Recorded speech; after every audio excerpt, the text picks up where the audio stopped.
Hi everyone, it's Adam Fish Tanks and we're at Wharf Aquatics today, quote unquote, the best shop in the UK. And it's been a great journey here, so I'm looking forward to having a look in the shop. If you want to come with me, we're doing the tropical, cold water, and marine section today, so let's get into this.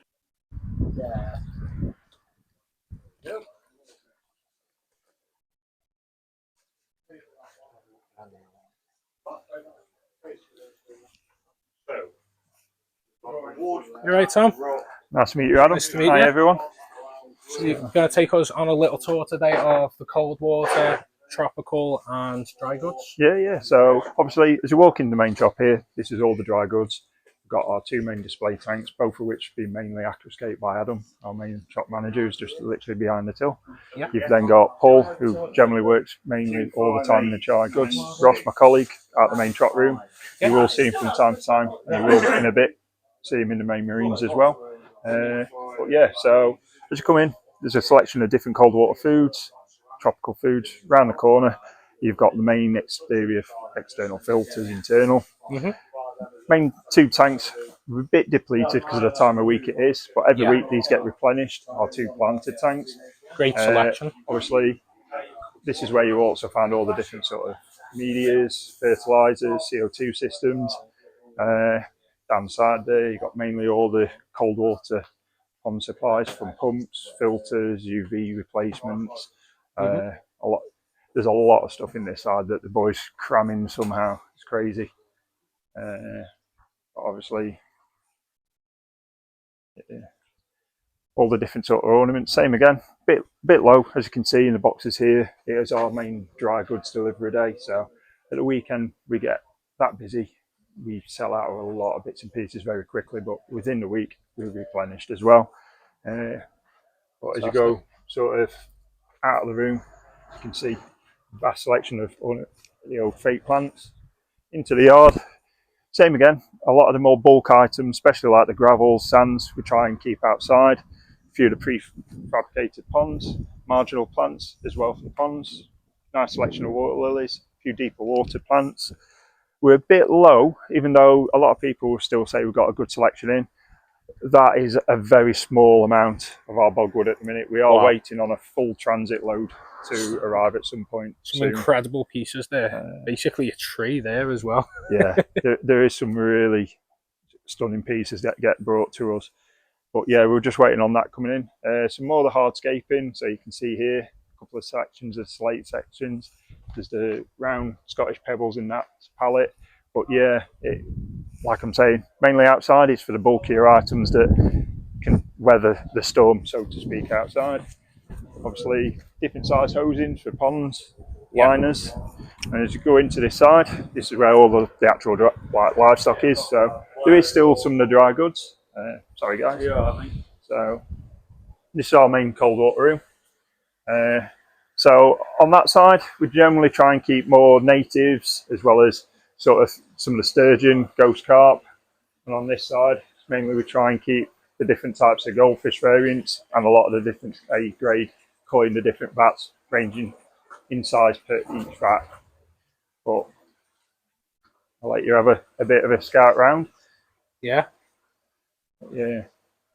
They're more of the natural colour goldfish, aren't they? Yeah, so a lot of people always don't realise when all goldfish are bred and reared on, initially that's the colour that they actually are. And as they get older, the colour pigmentation comes through. So theoretically, they're just what you would expect in the wild is the easiest way.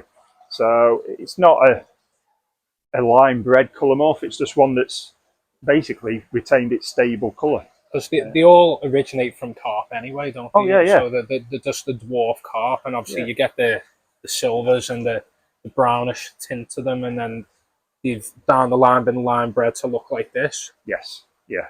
So America's claim to fame in like the goldfish world, you could say, is the Sarasa Comet. That actual strain was developed over in the USA.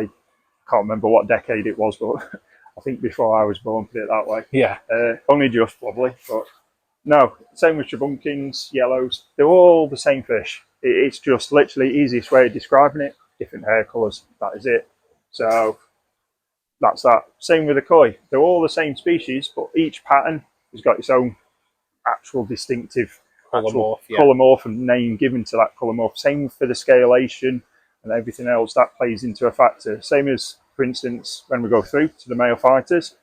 So when you're looking at a male fighter, they're all better splendens, or however you want to pronounce better. But whether it's a koi, cat, half moon, full moon, dragon, crown tail, veil, they're all the same. It's just the fact that we've developed the different fin morphs, the different scale morph, the different coloration. The same fish. That's all it is. Yep. And it's the same for the koi. Really nice selection of fish you've got in here. Same again. We're pretty good stock at the minute.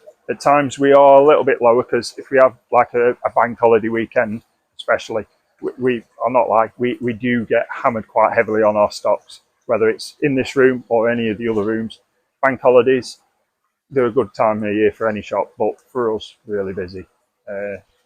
Makes the day go quick for us, the staff, which is nice. It is indeed. Have a little look down here. So you've got your bigger koi in as well. There's a few bigger koi, but mainly in this pond at the moment are quite some large sturgeon. Okay. The reason we actually keep the light off is because we've noticed sometimes they get a bit too active with the light on. But as you can see, size-wise, yeah, especially these, they get used to quite easily. But there's some really quite nice. There's a selection of sterlets, Siberians, diamonds. There might still be the odd Atlantic in here as well. But yeah, my colleague Dino, he's has an affinity for sturgeon, so he'd be able to talk to you far better than myself on these. But they are the fantastic prehistoric animals, really. But that's why we've got the towels here. You got your temperate fish in here? Yeah, so we have got a lot more temperate species of fish, but we generally only keep a small selection in this room because we only have got the space really for these 4 tanks. But we'll try and put a nice variety of different ones that you don't see that often in these tanks. For instance, there's a couple of different types of gastromizon or part of the hillstream loach genus types. Obviously normal suelias, but things like even just standard little white cloud mountain minnows. You know, great little fish. Rainbow shiners, last few little golden barbs in that tank. Yeah, shiners are definitely one of the most underappreciated temperate fish, I think. Massively. It's a shame that we've not got as many as we did have in that tank. Because when we had a big shoal, the males were absolutely popping. Especially if we did a water change and it would drop that temperature that a little bit cooler than what the ambient temperature of the room was. They'd just go straight into spawning, like literally spawning conditioning mode. So the males would flare up full colour. So it's a shame that we've only got the few last ones left now. Yeah. But got your standard white clouds down here with a couple albinos as well. Yeah, so same as everything, we try and have at least a bit of variety for customers. So it's nice to showcase both types in one tank. Sometimes it makes it a bit awkward for catching because people just want one colour rather than the other. So when you're catching, you've got to try and be a bit more precise with the net, put it that way. And you got your famous weather loach. Oh yeah, probably one of the most underrated little loaches for a temperate tank, I'd say. Downside is you do need a decent sized tank for them. Yeah. So a lot of people don't realise they do get to a good size. So it is a case of you have to upset some customers by saying, sorry, your tank's not big enough. But it's part and parcel of the right ethics of selling fish and livestock. If it's not right, we'd rather turn a sale down than actually make a sale. And that's not just me speaking, that goes through all the team. There's a right way and a wrong way, and I'd say the right way is the way we do it because proof's in the pudding, as they say. We have got multiple amounts of customers come back, not just once a month. Some will literally be in every week. Yeah. Not to just like to buy anything. They literally just come down to look at the fish, have a chat and a catch up with us even. We like to be quite, well, we are. We're all approachable and friendly, and there's a lot of customers that come down just for a chin wag and a catch up. which I think is really lovely. And I've done the same over the years. Because before I got into this, I was a hobbyist myself with my dad, and yeah, it's just, you probably know yourself. Yeah. You go in certain shops, you don't go to just buy. You go for there for the interaction at the end of the day. You go for the fish themselves, but you go for the fact that you actually go to talk to people, Exactly, like-minded people, someone that's into the same sort of interest as you. Because I don't know if it was the same for you when I was growing up. I was the only one out of all my friends that was into this. Same. So I couldn't really talk to friends. By my father, none of the family were into it either. So it was just nice to go somewhere where you could speak and talk To like-minded people. be like-minded people, but be a complete fish nerd and geek in a way. But yeah, it's just, yeah, it's a fantastic hobby. And yeah, people that get into it don't realise when they're first getting into it, if they get the bug for it, they're doomed, is the easiest way. Because yeah, once you've got this in your blood, it will stay with you for the rest of your life. Yeah, so, there's no leaving. You'll end up back somehow, some shape or form. Yeah. And that's what we have seen through COVID. People who got out the hobby prior to COVID hit, lockdowns hit. We're seeing guys come back that we've not seen for 10, 15, even 20 years plus in some cases. And the reason is it gave them something to do during lockdown. Yeah. Gave them focus. But also we were finding a lot of new customers as well, because doctors were actually telling people who were struggling mentally what to do aquarium. Such a therapeutic thing as well, isn't it? For the therapy, give you something to focus on, work on. But yeah, we found a lot of new customers through like the lockdown period, and what we would say more than ever is those that got into it during lockdown, they've stayed with it, and it's fantastic. Because certain things and fads you do find yourselves, and I bet you find it, other hobbies sometimes you'll pick up and drop off, but with this it's one of those that it's a rabbit hole. You start with one thing, you'll discover one fish, and then another fish, and then another fish, and then before you know it, you're breeding, or you're aquascaping, or you're going into marine, or whatever. But like I was saying, so Dan, sorry, go back to what we should be doing rather than this a bit of a rant. No, people will really love that. But down this side, you've mainly got, like I was saying, more native. So in here, you've got some absolutely cracking little mirror carp. Oh, they're gorgeous, then. Some of the ones on here are actually almost getting on to be a full body scale rather than just across the shoulders and the actual line. But old standard favourite of a lot of people, the old Wharf. Yeah. Not my favourite. I prefer, if you're going to go for something like, I prefer something like a green, because they get a deep body, diamond shape to them. Some tiny little Siberian sturgeon. Yeah, that's a size comparison. Yeah. Early on. And those that I quickly just had my hand next to, they're nowhere near fully grown yet either, guys. Definitely can't keep them in a 30 litre. No. And that's the thing, even for the smaller species of, say, sterlets, you want to be looking at, we recommend at least 1,000 gallon upwards. Yes. So in literage, you're looking at 4,500 litre pond. And that is just a rough guideline. Personally, you want to go as big as you can. That pond in the corner, that's 9,000 gallons. That's 7.5 foot deep. And even that, for some of the species like the Atlantics, probably still not going to be big enough long term. You'd want something bigger again. That's an argument you have with most customers, isn't it? They go, "Oh, why is it in there?" And you go, "Well, because it's for sale. It's not going to long term be in we that are space." Literally a stopgap. We are a forever home. If you are wanting a forever home, that's when you've got to think, right, I'll grow it on in this system for so long, then either upgrade into a bigger one, or you bite the bullet and go full whack straight away. I prefer to sort of say it's one of those where, sorry. So welcome to the chop room, guys. So these are, in a way, our 2 display tanks, but at the same time, they are also selling tanks now. Years ago, we used to just have one big tank here.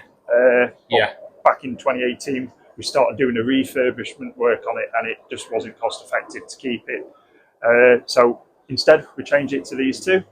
And It's the first tanks I notice when I come in how impressive these fish are.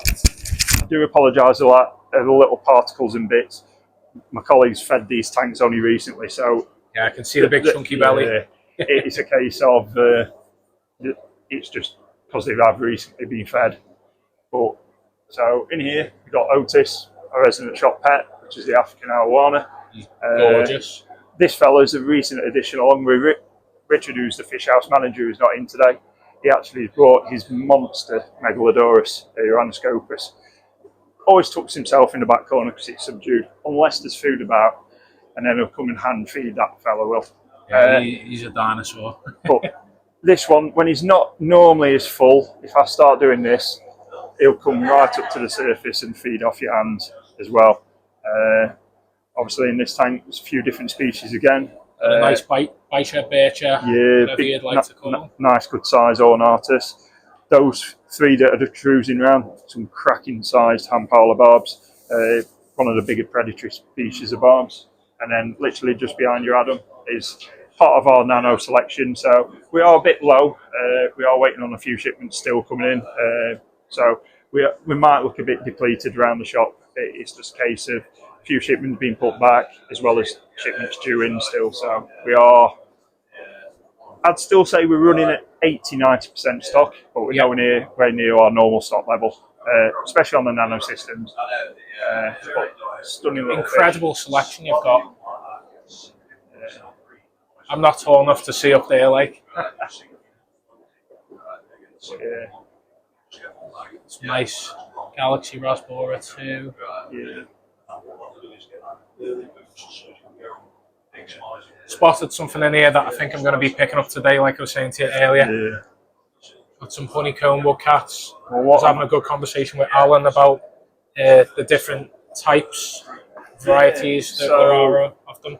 What I might just do, just so that you can see them hopefully a little bit better, give them a second or two to get a whiff of the smell of this. The infamous sticky tablet should do the trick. Not half. Well, it'll take them a few seconds normally to start to get a whiff, but hopefully they'll start to come out. The little rosy loach or hovering zebra loach. Oh yeah, they're such an underrated fish in my opinion as well. Like they don't get the love that they deserve. No, but there's a lot of fish you could say the same for. We were on about it before, the old crib, for instance. Yeah. Lovely, great stuff. If you want to get an introduction to keeping dwarf cichlids, fantastic. Yeah. Lovely colour, cracking pet. For parental care, they are one of the best. Not a hard one to breed, not a hard one to rear. Downside, because of that, they're quite relatively always available. So, yeah, I think because of that, they are underrated. Yeah. But, just behind you, there's another section of nano banks, and then there's the two main blocks. This is my colleague Dino. He's a bit infamous in the shop, but he's now in charge of mainly upstairs. At the minute, he's just in here because we're a bit short-staffed today. But he's mainly up in the main actual tank display room, showing people and showcasing all the different tanks that we do. Just noticed there they are, all out and about. Straight away caught onto that sticky tablet. I also spotted another rarity in here that everyone would be quite excited about. Got ourselves some zebra plecos in here too. If you want. I apologise for the state of the glass at the moment. We've not got onto this bank yet for maintenance yet this week. No problem. But yeah, carefully. Gorgeous. Nice little juveniles. And obviously, these are all captive bred ones because a lot of people don't realise now, obviously, like for the last few years now, all wild caught ones are now on export ban. Yeah. Bucket list fish for myself, for sure. Especially them zebra shrimp Indians. Yeah. But, yeah, talking of the zebra shrimp, so they're the normal colour morph. I don't know if you'll be... the old knees cracking. I don't know how many I've got left, but we did have the neon green morph in that tank. But I don't know how many's left, if there's many left. Yeah, I can see one. I couple of hiding in amongst. Yeah. But while you're here, this is one that you don't see that often for a small, what used to be classed as like actually in the sort of Danio Rasbora family, the Neochilla that are in here. Now, I like them because they've got a really cool name. They also known as the free spot. Free spot or Daddio. Yeah. It's quite a funny name. I always find the old Daddio. But yeah, so same again. They're readily available. You don't see them that often because there's more better known species that are a lot more colour, a lot more to offer. But really hardy, really cracking, peaceful fish. Ideal for shrimp systems, or like we have in here, a few little baby rabbit snails. Yeah. Now, obviously, we've got the hovering zebra loach, rosy loach, a tiny little rosy loach in this tank as well. So, the males get a nice bright red, and the females are like a pale. Yeah, so you can tell the dimorphism with the coloration, like a lot of fish, male to female. One of my better friends in the fish world, Mark Duffield, he's got a love for these little fellas as well. You out there, Mark? But yeah, got some nice whiptails down here as well. Yeah, so we've got some little Stereosoma panamensis down the bottom. We did have some aureus, but I think they've all gone. Unfortunately, they have sold out. These are given out there. Yeah, but in this section here, we generally sort of keep some of the more sort of unusual or slightly more higher end bits and pieces. But like a lot of the shop, we sort of put bits where we've got the tank space because we do get a lot of fish in. We also sell a lot of fish, so tank space, even with over just 600 tanks in this room alone, becomes a bit of a premium. Real estate can be tight at times. But talking of underrated fish, these are for a pleg. These are one of the ones that. Are these Gens Tiger? Yes. Oh my god! Yeah, I've got a common name, the old slate pleg. Now, I can't believe that we've still got as many as we have. Stunning fish. Absolutely, yeah. I can't believe not many people know about them. I actually brought them up to quite a few Plego people, and they're not aware of them. No, they are. They're such an underrated one, but they are absolutely stunning. We found them to be quite relative for the size of footprint that tank's got. They're actually very sort of forgiving with each other. They're not overly aggressive at all. Yeah. And food-wise, they've really clicked onto quite a range of different bits and pieces. Yeah. So I would say a mix of diet rather than sort of giving them more, say, or not, a pure herbivore. Give them a bit of herbivore, omnivore diet, whereas a lot of high transistors. So, for instance, like the zebra pleg, or if you've got any literally to hand, there might be some L400s in there, which obviously now are being sort of under that sort of species name. It's a bit awkward because it's half rubbed out. But under that species name, L400 falls under it, L333, 66, and one that everyone always asks about on the phone or email if you've got any in, are the O236, especially the super whites. All those go under that species name now, but different, in a way, slightly different variants. Yeah. Still retaining the L numbers though. But they all fall under that actual species and genus name. They all think that they're from like one species, or like I think I've heard the story that when they were originally captured, that ones might have fell out when the fishermen have been catching. There's been some crossbreeding here and there. Yeah. It's like a whole debate of like what the original species is, isn't it? It's one of those potentially, but they are different regions. They're not the same river systems. I will have to double check that though. Made me question myself there, but yeah. But no, for instance, in this area, we've moved this fellow. He was in the bottom big tank, but because we was putting those Ampala barbs in, we just moved him out. Load them for snakehead. Do get to a big size as the species go, but he's actually sold. He's just waiting on being collected now. Lovely fish. But these are always a favourite with the old catfish enthusiast. Old vultures. They literally are manic when it comes to feeding. And the weird thing is, you can drop a load of food in, they'll bump into each other, but you'll find that they'll never clatter into anything. They can literally turn on a sixpence. and it's so amazing. But they've got an incredible bite. You've got to be very, very careful. Keep your fingers away. Well, that and the fact that you've got to be mindful of what you might put them in with. Yeah. If they decide to bite something, it's like a guillotine chop. It is incredible what they can do. In this tank, we've got some of the mouth fooding sevens, the Liberia from the Orinoco.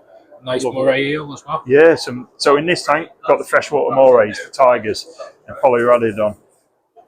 Absolutely phenomenal escape artists. Anyone that wants to keep one, you must seal the tank up the best you can.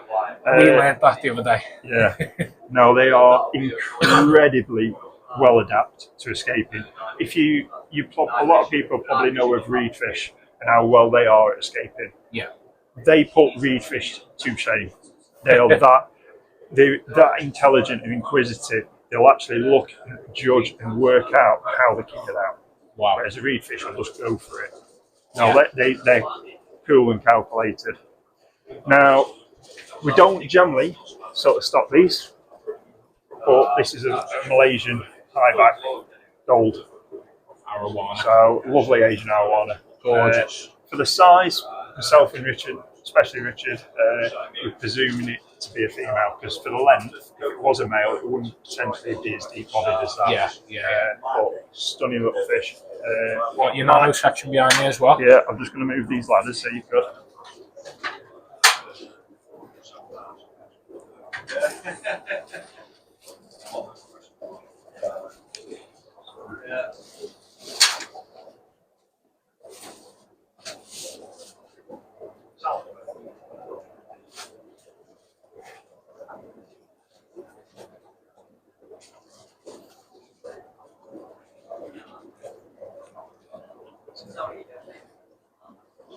These a type of barb? Yeah, so they're little checker barbs. So okay.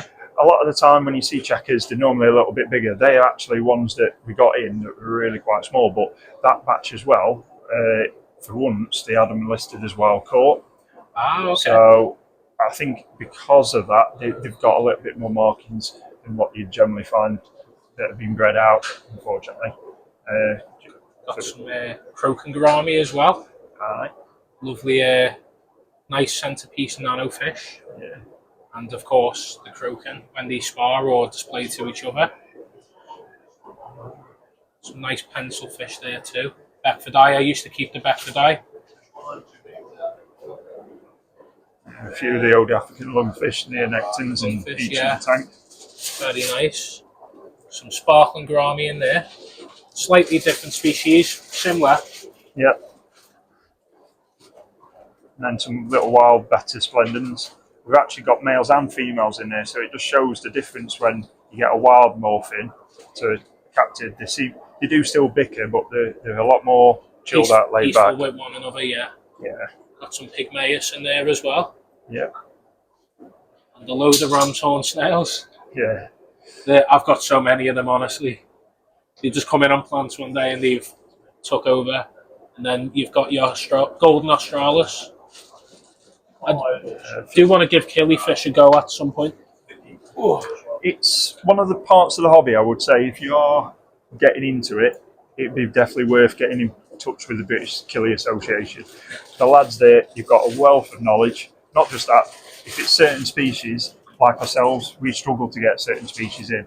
But if you actually get in touch with the boys in the association, join the association, you might be able to pick up either juvenile fish or, like a lot of the time, he'll actually ship out and post the eggs to you. What I might just do, I bet you've missed them as well, Adam. Up on this top tank here, there is some pterosoma microbes. Ah, lovely. They are very unique looking fish, aren't they? Very similar to the Lamarichthys filamentosa, I always think, on the head study, especially the eye. Very small, dainty eyes. Don't like a very bright light tank.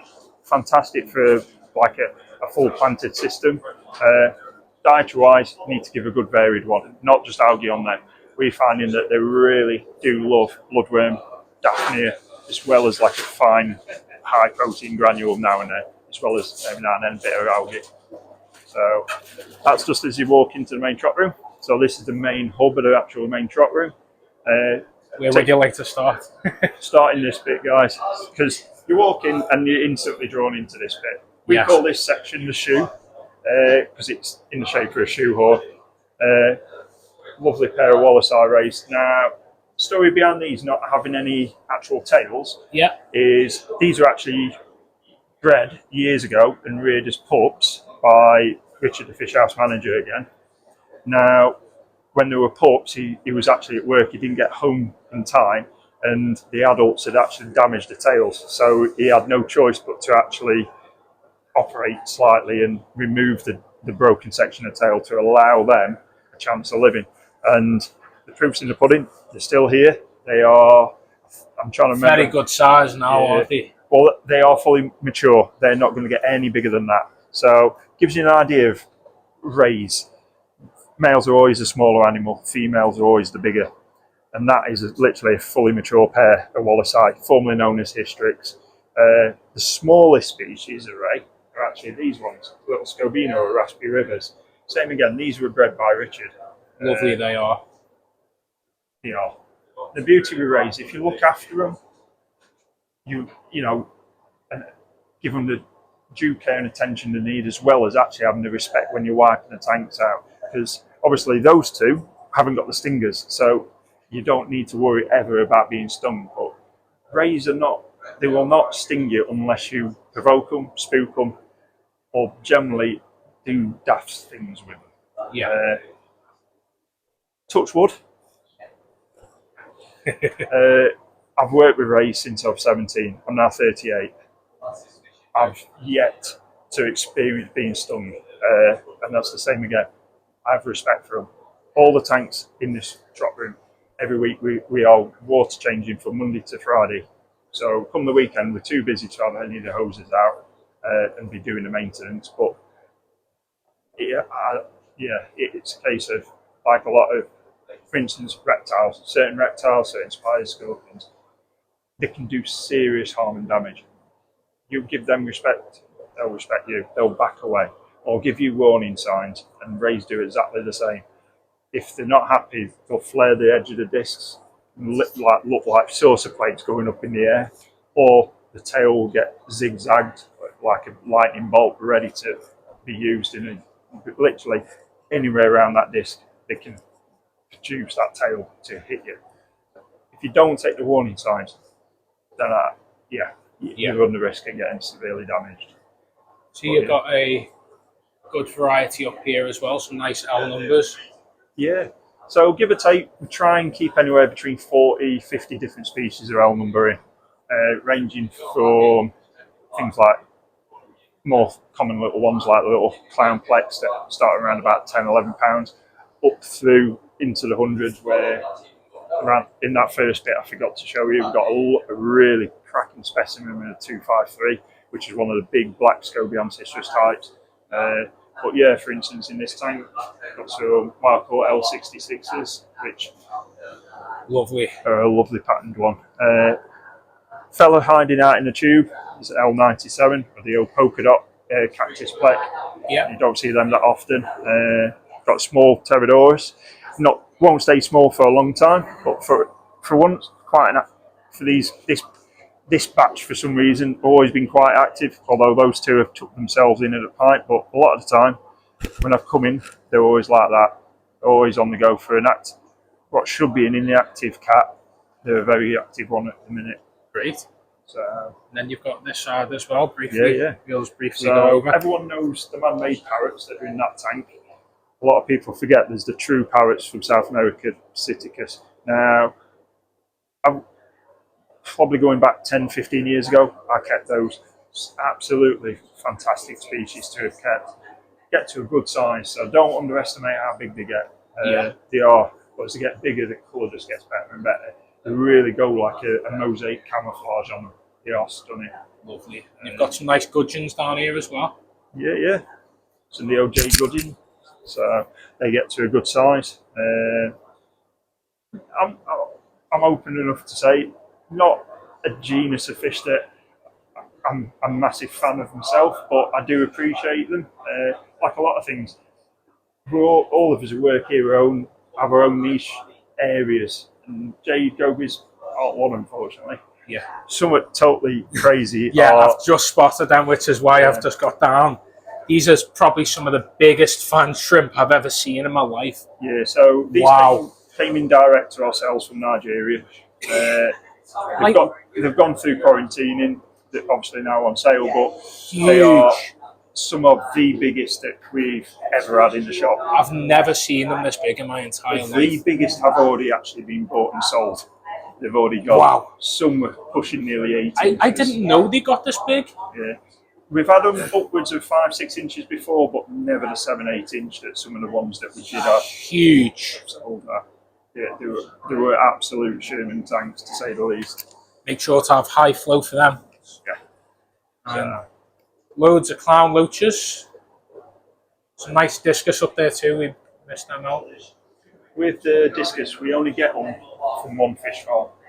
We only get them from Vietnam ourselves. And I've done them since 2018, 2019. And we've never looked back. Lovely quality on them. And they are in pure dechlorinated tap water. We do not use RO for the discus. It's one of those, 99% of the customer base are the same. It's just dechlorinated tap water. So we try to make our transition from here to theirs, aquariums and setups, as easy as we can. We're using a lot of RO. We need to inform our customers. But it's rare that we use RO. Rightio, so let's start going across. Yeah. Just have a little breeze over there quick. Yeah. So the main thing with the main trot room, all the tanks are individual. There is no systems whatsoever. Yeah. So if we have an issue in a tank, it is just that tank. It's not a whole block of tanks.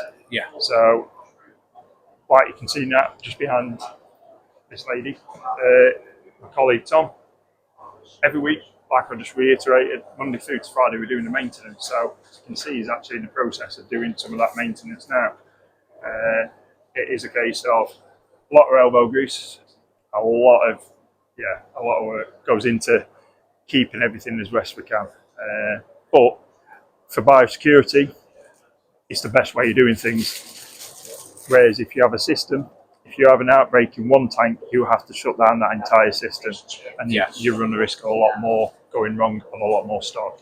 Or worst case, it doesn't get picked up and it's gone through all that system. You could be selling fish that you think are safe, or potentially got carrying of it, and then you run the risk then of passing anything on to customers. Whereas for this, spot it, it's shut down, it's that one tank. Plus, when we're getting shipments in, we generally use all the bottom row tanks for new shipments of fish. So it is a case of we move things up and when they've gone through quarantining. For instance, there you go.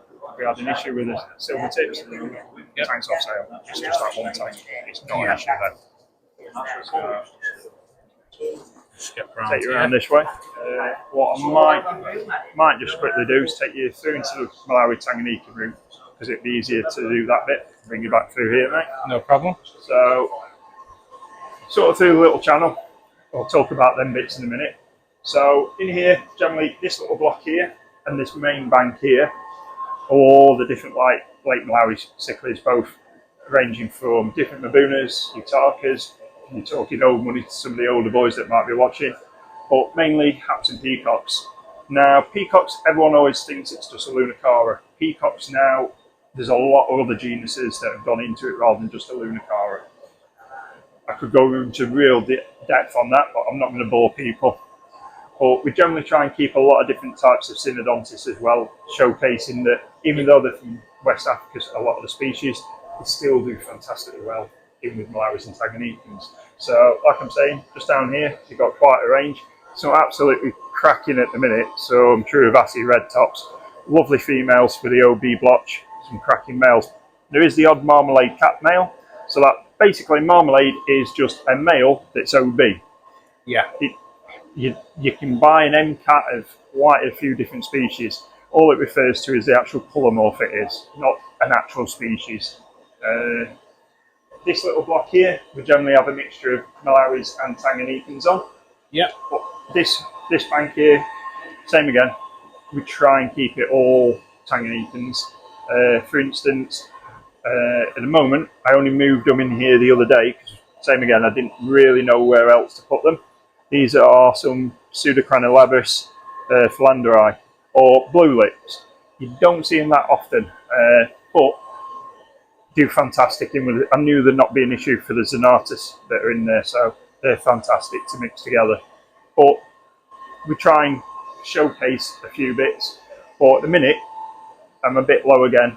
It's been such a busy few weeks, a lot of stock's gone. Now, like this little window feature with the batters you can see here.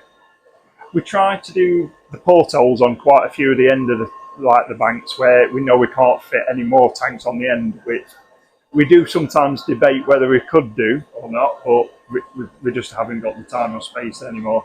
Yeah. So I apologise for the state of some of the rows. We've trialled a few new LED lights, and because of the close proximity on the fighter tanks, especially the male barracks here, they're just creating an algae mass, absolutely crazy for us.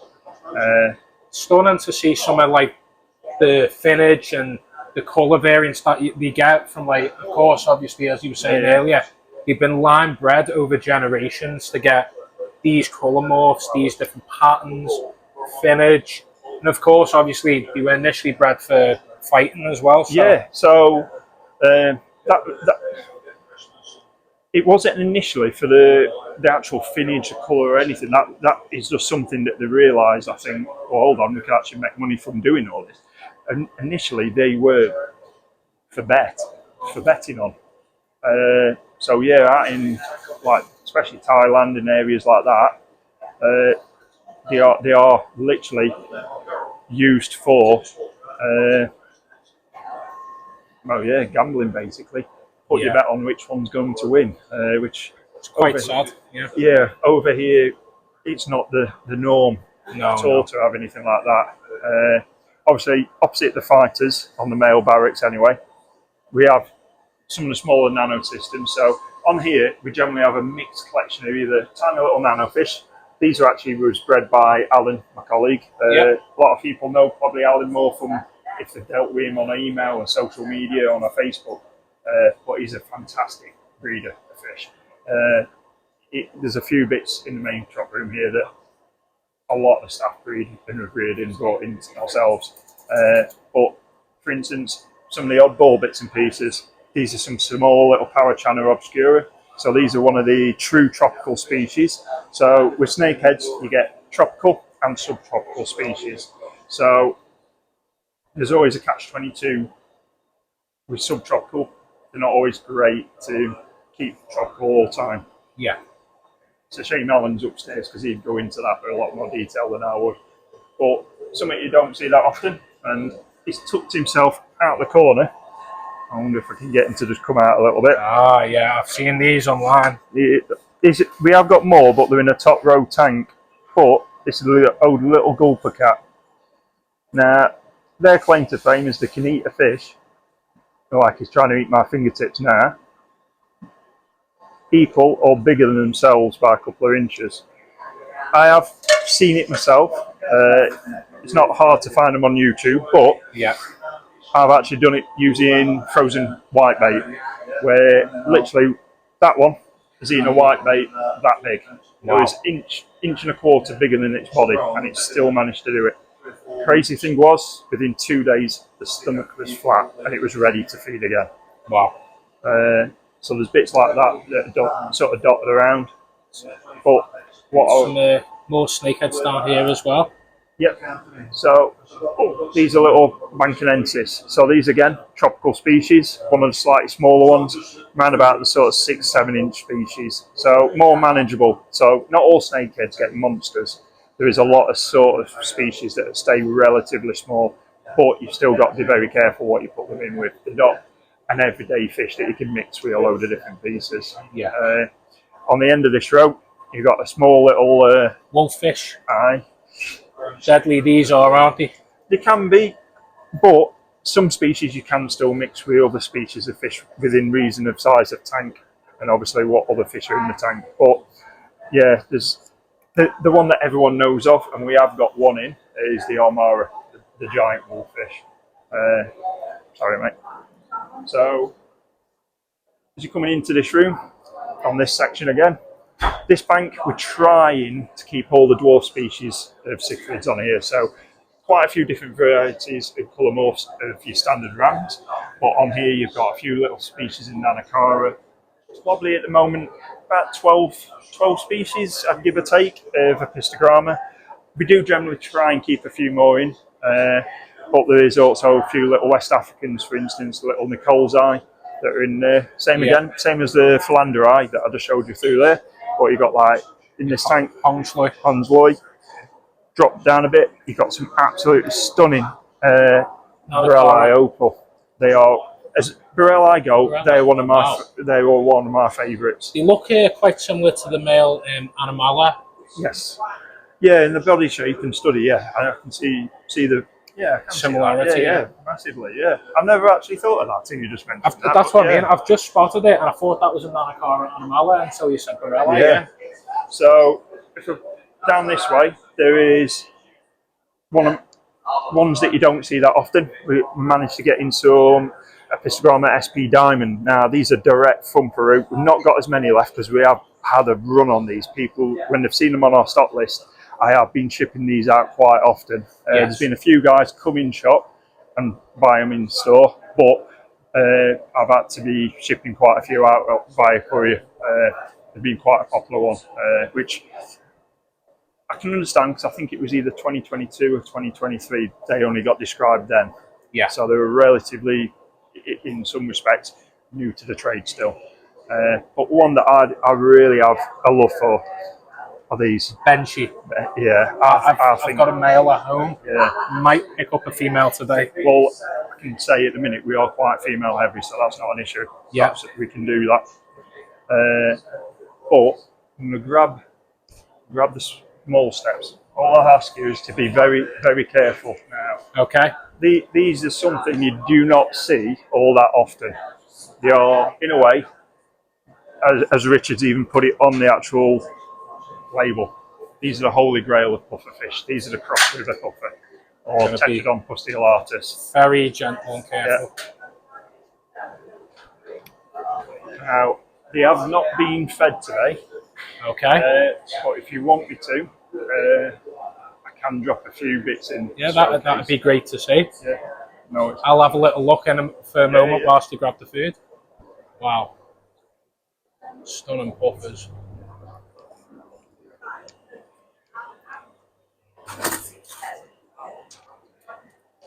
They look very eager to feed as well. Look at them. Crashing around.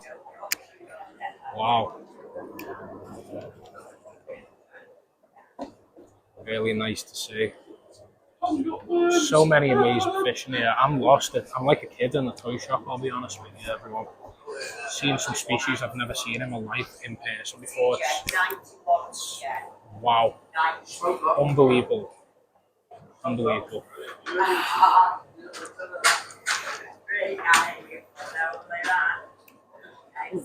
Here we go. Now, these are just little Dendrobina worms. But if I go this side of you, it'll be a bit easier. Yep. So it saves you getting down on the ladders. No problem. Just don't feel me on the step that I'm on at the minute. Now, I've got a bit of a love-hate relationship with these fellas at the minute. I love them, but I hate them because it's making me want one. And I promised myself no more pet fish at home at the minute, but I'm very, very, very tempted to say the least. Because they are such an inquisitive fish, and they're just brilliant. But if I was taking one, I'd probably take this little fella. Yeah. They're just fantastic animals, these are. So personable puffers, aren't they? Yeah. I can see this one thrashing around asking for more food. Yeah. And the others are now seeing them feeding and they're wanting some now. Well, they'll have to wait a bit, I think. What I will do is I will let Ross know, because he does a lot of the feeding, which ones are fed in case I do forget. So at least he knows 2 are being fed out of the ones we've got in. Because I think we've got 5 in, 2 at the moment are sold. So there is, if people are wanting one, get one. Stop me buying one. Yeah. I can see you've written Holy Grail of puffer fish right there underneath. Yeah. Now, Incredible. for a long time, these were not available. Not because they weren't in the river systems or had gone extremely rare in the rivers. It was mainly because of where they are. So they are literally on the borders of Cameroon and Nigeria, both countries lay claim to the river. And it caused a bit of issues and conflict, shall we say, because if you got collectors from the Cameroon going out collecting, and the Nigerian authorities were going up and down the river, they'd confiscate all the boat, arrest the guys, and vice versa. Cameroon would do it to the Nigerian guys. So for a long time, they weren't getting anything, weren't really being collected out of that river system. There is sort of a balance and truce being found, and that's why you're starting to see bits now coming out the cross river. It is a case of, it's like a lot of things. You don't always still hear things in the news, but it's weird working in this trade and dealing direct with different countries and areas. You get to hear certain things that are still occurring, because I remember as a very young child, there was all the disruption back in the day out in the Congo area. So as you come down a bit further this side, the first small block is a mixture of small tetras, mixture of sometimes common ones, but this block here we try to keep sort of more Central American cichlids, as well as a few Madagascans or even South American bits. So that's on that bank now. Some chunky cribs down there. Yeah. Nice poacher. So those were locally bred ones by one of our customers. Oh, wow. They were a lot more when you first brought them in, but like a lot of things, they have been steadily selling. Like I said, fantastic fish to have, but they are one that unfortunately they don't sell as quick as they used to. But yeah, on this sort of back bank here, we've got a mixture of different L numbers, different South American cichlids. There's a variety of different bits up to about this third. That third then is sort of a mixture of sort of more general community gouramis, peaceful sinnows, a few at times even barbs and rasboras. The main top row, see a flower horn right the way up there. Yeah, so on the top row we generally put the more choice fish. What I might just do is going to just go and have a quick chat with Ross and see if he's fed the Abba Abba, because I'd love people to see this animal, because you don't see them that often. They're very unique, but the beauty with this one, we've actually got it onto pellets. Now, to get it onto pellets, it is incredibly hard. They are normally stuck on frozen food or live food forever. But this one, not only is it taking pellets, it actually takes them out of your hands. Wow. It's so dog tame. But what I will do, I'm quickly going to go and find out. If you have a look on this bank here, there's a mixture of some more bank and entis, but in this tank, they're one of my old favourites, because I used to have one when I was about 12, 14 years old, so I'm going back a long time. Little Savati.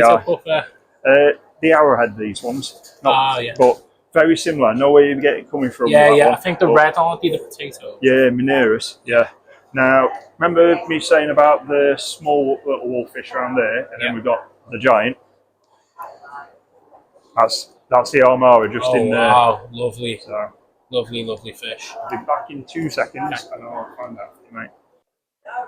As you can tell, Tom's super knowledgeable. He's got so much knowledge, and the guys here, I could speak to them all day and not buy a single fish, although I will be buying fish today, definitely. There's so much variety of types of species. You've got your dwarf puffers in here too, figure of eights. You've got a variety of so many fish here. It's incredible, this shop. It's also on a giant Bucephalandra. Oh my god. Love to take that home with me. Wow. So many species of fish. Honestly, if you haven't paid a visit to Wharf Aquatics, what are you doing? This is unbelievable. A must-go-to shop, in my opinion. So much variety of fish in the shop. Speaking to Tom there, he keeps hammering on the point. This isn't even fully stocked. He's saying this is low stocking. Wow, incredible. So this is the Abba knifefish. So Gymnarchus niloticus is the Latin name. This is the one that I was on about. So hard to generally get them to. I'm just going to probably shy away now. You might get a sense of the smell of them. Or he's going to go completely camera shy and show me up completely here. Most likely he's going to do the latter, I think. Yeah, he is. Not playing ball. What I could try and do is just drop one right in front of his nose. Oh, there you go. Smell from now. Oh, wow. It's the way he just popped his head out, slurped one up, and then disappeared into the darkness. He did pick one up, but I don't think he's. What I'll do, so people can just at least see him. Try and get him out of the pipe. Oh, wow, what an incredible fish.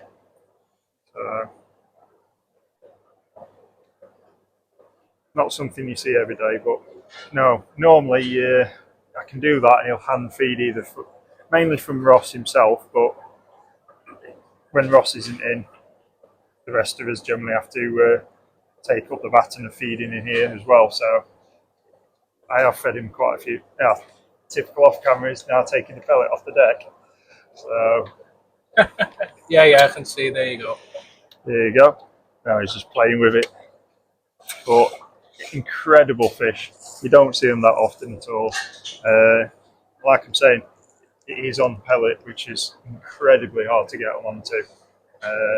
Like I'm saying, normally mussel, prawn, whitebait, that's about as far as you can get it onto frozen food. A lot of time it'll be things like earthworm, river shrimp, live foods that way. But no, incredible animal. Will get quite a good size to say the least. You're looking at a good 30 inches for an animal that one. But if we go back down, the ladders, you okay? Yeah, I'm all good. So, sort of the oddball area, sort of a mixture of oddballs and everything on this back bank. Yeah, another one that I forgot to show, got highlight. You've got the black wolf, the Curopora, and then next door we've got two violet piranhas, which are the Gary Eye. You do not see them that often anymore. Quite a large growing specimen species, but bags of character, typical of Silosalmus, which are generally always a solitary species of piranha, no matter what species you go for. So down this sort of side, as we call it, the left-hand side, although the way we've gone around, it's like the right-hand side now. Top row, there's always a mixture of different bits and pieces in. So up the top at the minute, we've got some Queen Arabesque, some gold nuggets. I don't know if you can see them or not, but they do normally hide quite well. I can see one just on the top of the sponge there. Obviously, we could see Tom earlier was just starting to do the maintenance on these. Gold nuggets, some Medusas L34s, which you don't see that often anymore. But the majority, I would say, on this bank are different live bearers. All varieties of different swords, platies, mollies, guppies, even things like little endlers. Got some really cracking, stunning ones in there. Rainbow wagtails. Out of platies, they're probably, I'd say, one of the nicer colour variants. There's a lot of difference of colour in those, to say the least. This bank, mixture of different barbs, rasboras, danios, but there's also quite a few species of rainbow fish. For instance, Exquisitor in there. Drop down, you've got little praycocks, the dwarf neons. Next door, Lake Tibera, or Herbacter rodi is the proper name on that, or genus. Melanotaenians, the genus. Herbacter rodi is the actual species. Guanamensis, the emerald greens. Parvas, the old sunset. And then you've got some of the fire red variant on those. These are a lovely one. Don't look anything when they're that size. It's a shame I've not got any more in there. Same again after the weekend. People who know what these look like, a lot of the time, to showcase the rainbows as well. Myself and the rest of the lads in here will get our phones out, quickly type in Google and show people what they will attain, because when someone looks at a fish like that, they don't see what the fish is. They just see what it is now. They don't realise the actual beauty that progresses as they get older. So in the main cold water room, you saw the old white cloud mountain minnow. So same family. Vietnamese. These are the Vietnamese cardinal minnows in here. Lovely. Don't see them that often. You can see there two males really starting to spar off in colour. Finish on them is way nicer than the standard cardinals. But they are a little bit more pricey, but that's because you don't see them that often. But saying that, they're not much more pricey than some nice tetras that are, you know, things like some of your emperors or your kerries, especially the super blues, exactly the same price. Some Pentazona, Bob? Or Pentazona, Hexazona look very similar in body. I think, if I remember right, it's something to do with the Hexazona, which are the ones that you generally see always, often mislabeled as Pentazonas. It's to do with spotting the dorsal, if I remember off the top of my head quickly. But yeah, that's mainly the main difference. We did have some Rambo barbs in the old snake skin, which are very similar looking. Got some gold tetra down there as well. Yeah, they literally arrived last night from Colombia. So same again, all bottom tanks, like I was saying and reiterating earlier. We're in quarantine. Yeah. Any of the tanks where there's fish in the tanks, but there's no label, no price, we know the staff, they're just going through quarantine. And a lot of our customer base have sort of switched on and cottoned on to that as well. For instance, and then coming back round, something you don't see that often, Trachycrestes. Yeah, giant driftwood cat, basically, black. Get to about 12-15 inches, you can tell dimorphism, like a lot of the woodcats. You can tell the males to females looking at the anal fin. They actually have spawned a few times in the shop. Oh, incredible. But the eggs are, for the size of fish, relatively small. I would say at most at 1.5 mil. For such a big fish and bulky fish, you'd expect, but typical of catfish, because they have such vast numbers, they are very, very small eggs. We've never tried to actually harvest any because they're one of those cats. You could take 400 or 500 eggs home. You're not going to have 400 or 500 people to sell one to. They're not an everyday catfish, but they're not a catfish that everyone would want either, which is a shame because they are quirky characters to say the least. Fine with fish of the right size. They don't like people. They're quite happy to try and have a go at you, but fish, they generally, if it's not too small, they'll just leave it alone. Incredible. So on here, another little species spotted them just then, the red-eyed puffers. Yeah. Lovely. Same again, male, little female. See, you got dimorphism straight away that you can see there in the female to male. Max out for a male, probably around about 2.5 to 3 inches. Females normally about 2.25. Lovely little fish. They are one of a few species of puffer that you do hear reports people putting in with short fin, fast, agile fish and getting away with it. But in a good sized tank, sort of say 78 litres upwards. Don't put them in a smaller system and try them with even fish like I've just mentioned. You run the risk of them getting tagged and taken. But pretty much that is not far off the main trot room. Trying to think if I've sort of... I think you've breezed over everything in terms of trots for us. Yeah. The only ones that I've not, because they only literally arrived again last night, so these are going to be in quarantine. These are probably likely to be in quarantine for a lot longer. The little vampire tetras up here. Now, we will not, it's not just a case of doing the normal quarantine procedure on those. So, normal quarantine's 7 to 10 days. With those, it's a case, they'll go through all that, but on top of that, we'll not let them go until we know they are feeding extremely well. And on a range of food, not just one or two things. We'll make sure that they are on quite a good number to make life easy for any customers. Because they're not an easy fish to look after for one, but to actually get feeding well, that's a lot of work. We'd rather put the work in ourselves and make it easy for the customers. We're known for our oddballs, so we have to make sure that the oddballs are sorted properly, shall we say. So, incredible. Well, thank you very much for our tropical fish tour today. I really appreciate it. no. Very informative, lots of information too. No, not a problem. And I'm sure there's a lot of species of fish that people that they haven't heard of have seen today too. I have myself. It's one of those. I think the beauty with ourselves here, we're all hobbyists who work here. We love getting new and unusual species, or species that we remember back in the day that people have probably not seen for 20, 30, 25, 30 years sometimes, getting back in. It's a great hobby. Yeah, it's fantastic. It really is. Thank you very much for today's video, Tom. I appreciate and you, it. Mate, and you. Pleasure to meet you. We'll be moving over onto the marine section now. I will introduce you to Ross. Thank you.